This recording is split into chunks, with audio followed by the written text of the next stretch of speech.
હરિયમ વિદ્યાર્થી મિત્રો, આજે આપણે પાઠ નંબર 4 વિડિયો લેક્ચરની અંદર ભારતની પ્રાચીન વિદ્યાપીઠ વિશે માહિતી મેળવવાના છીએ.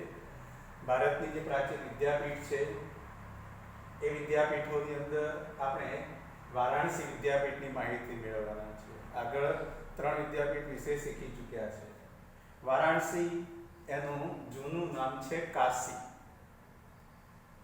આ કાશી એ આપણા ધર્મનું પવિત્ર અને શુદ્ધ યાત્રાધામ કહેવાય છે. એવું કહેવાય છે કે જો કાશીમાં મરણ થાય તો આપણને મોક્ષ સ્વર્ગ આપણને પ્રાપ્ત થાય છે. આપણા ધર્મશાસ્ત્રોમાં એના વિશે ઘણી બધા માહિતી આપેલી છે, ઉલ્લેખ આપેલો છે. સુરતનું જમણ અને કાશીનું મરણ એ બે જાણીતું છે. એ કહેવત જે છે એ એના માટે જાણીતી છે. કેમ? કારણ કે આપણા મોટા ભાગના જે સંપ્રદાયો ધર્મો પોતપોતાના ઉપદેશ જે છે એ ઉપદેશ અને એને જે પ્રચાર પ્રસારનું કાર્ય છે એ પ્રચાર પ્રસારનું કાર્ય આ કાશી જે છે એ કાશીમાંથી શરૂ કરે છે. સૌથી પહેલા કહીએ, પ્રખ્યાત યાત્રાધામ વારાણસી ઈસવીસન પૂર્વે 7મા સૈકાનું ભારતનું પ્રસિદ્ધ વિદ્યાધામ હતું. કયા સૈકાની વાત કરી છે? 7મા સૈકાની. એટલે કે અત્યારે 21મી સદી છે. ઈસવીસન પૂર્વના 7મા સૈકાની એટલે 2000 + 700 એટલે લગભગ 2700 વર્ષ પહેલા આ કાશી એ વિદ્યાધામ તરીકે પ્રસિદ્ધ બનેલું. ઉપનિષદ કાળ આપણે આગળ ભણી ચૂક્યા કે વૈદિક સાહિત્યની અંદર જે વેદો લખાયા, વેદો પછી વેદાંત લખાયા, પછી ઉપનિષદો લખાયા, આ સમયગાળા દરમિયાન એ આર્ય સંસ્કૃતિ અને હિન્દુ ધર્મના કેન્દ્ર તરીકે વિકસ્યું હતું. આપણે બૃહદારણ્ય અને છાંદોગ્ય બે શરૂઆતના ઉપનિષદો ભણ્યા, એની અંદર વાત કરી છે કે તે આર્ય સંસ્કૃતિ અને હિન્દુ ધર્મના કેન્દ્ર તરીકે વિકસેલું છે. આ સમયમાં અહીંના રાજા અજાતશત્રુ તત્વજ્ઞાની અને વિદ્યાપ્રેમી હતા. એટલે ઉપનિષદ કાળની અંદર જ્યારે રાજા અજાતશત્રુ છે એ તત્વજ્ઞાની અને વિદ્યાપ્રેમી હતા, એટલે તેમણે આ વિદ્યાધામ તરીકે વિકસાવવામાં એમણે બહુ મોટો ફાળો આપ્યો છે. મહર્ષિ વેદવ્યાસ એમનો આશ્રમ પણ આ જ વારાણસી કાશીની અંદર આવેલો હોવાનું માનવામાં આવે છે. કઈ સંહિતામાં એનો ઉલ્લેખ બતાવ્યો છે? વ્યાસ સંહિતા.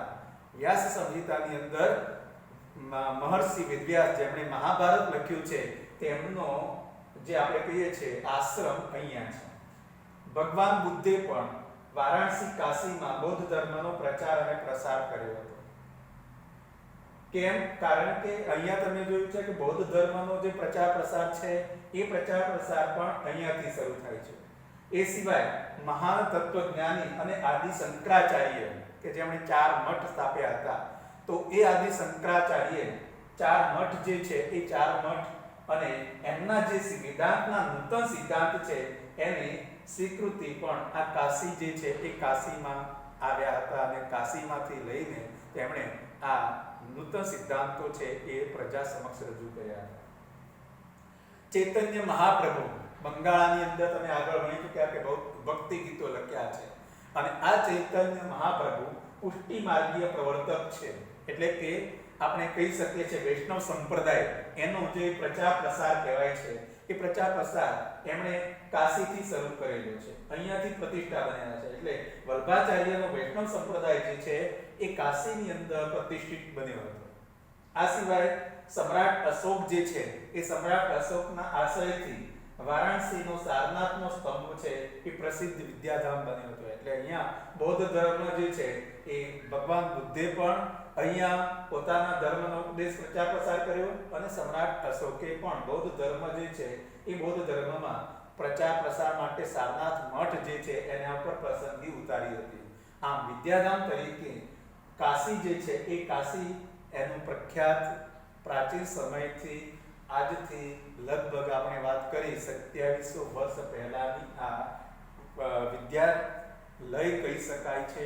આપણી શિક્ષણ પ્રથા જે છે એની અંદર એનો સવિશેષ ફાળો છે. ત્યાર પછી આપણે આગળ જોવાના છે, ટોપિક રહી જતો તો મધ્યયુગના સંસ્કૃત સાહિત્યનો પરિચય આપો.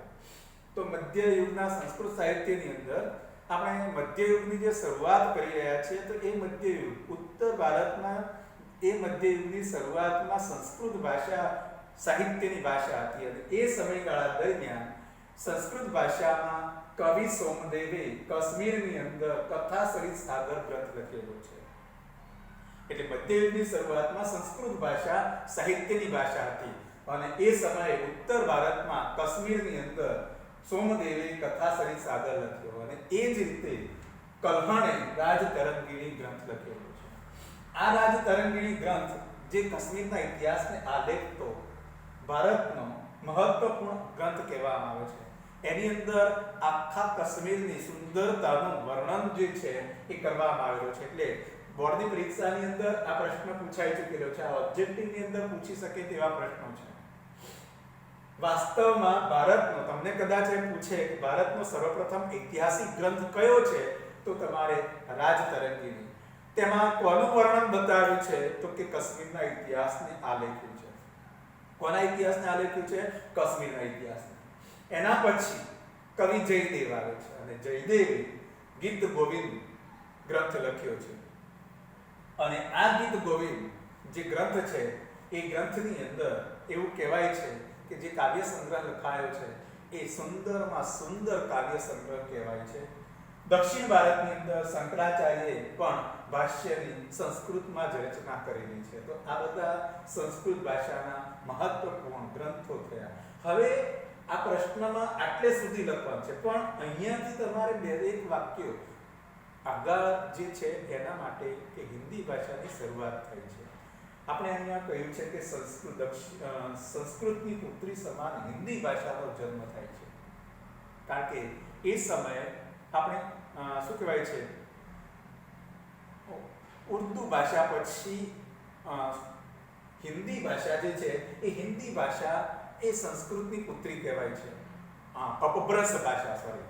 તો એ અપભ્રંશ ભાષા જે છે એ અપભ્રંશ ભાષાઓના સ્વરૂપમાં તે ભારતીય ભાષાઓએ વિકાસની પરંપરા શરૂ કરી અને એમાં હિન્દી ભાષાનો જન્મ થયેલો છે.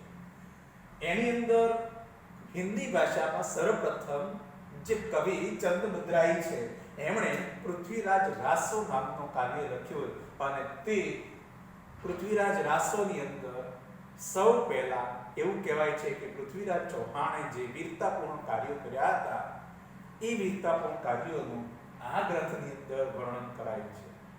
એટલે કે ભારતનો આ વીર ગાથા યુગની શરૂઆત કરનાર કયો ગ્રંથ મનાય છે? પૃથ્વીરાજ રાસો. કોણે લખ્યો છે? કવિ ચંદમદ્રાઈએ. શાનું વર્ણન છે? પૃથ્વીરાજ ચૌહાણની વીરતાપૂર્ણ વાતો છે. તો અહીંયાથી વીરગાથા યુગની શરૂઆત થાય છે. વીરગાથા યુગ એટલે શું? તો કે જેની અંદર કોઈ રાજા હોય અને વીરતાપૂર્ણ પોતાના રાજ્યનું રક્ષણ કરવા માટે, પોતાના રાજ્ય જે છે એને સમૃદ્ધ બનાવવા માટે, પોતાના રાજ્યનો વિસ્તાર કરવા માટે એમણે પોતાનું બલિદાન આપ્યું હોય અને એ વર્ણન જે કરવામાં આવે તેને વીરગાથા કહેવાય છે. અને આવી વીરગાથા આ સૌ પહેલા હિન્દી ભાષામાં લખાયેલી છે અને એના પછી હિન્દીની કેટલીક બોલીઓ જે છે એ બોલીઓમાં આગળ તમે ભણી શકશો કે રાજસ્થાની ભાષા હતી ને રાજસ્થાની ભાષામાં 3 વીરગાથાઓ લખાયેલી છે. આલ્હા, ઉદ્દલ અને બિસલદેવ રાસો એ પણ રાજસ્થાની ભાષાની અંદર લખાયેલી મહત્વપૂર્ણ વીરગાથાઓ છે. એ સિવાય ગુજરાતી ભાષા, એના પછી અન્ય બીજી અવધી ભાષા, ખડી બોલી ભાષા, આ બધી વ્રજ ભાષા, આ ઘણી બધી હિન્દીની ઘણી બધી ભાષાઓ એ સમયથી પછી શરૂઆત થાય છે. તો અહીંયા સુધી જોયું. વધારે હવે આ પાઠ અહીંયા પૂરો થાય છે. વધારે નવો પાઠ આવતા વિડિયો લેક્ચરથી શરૂઆત કરીશું.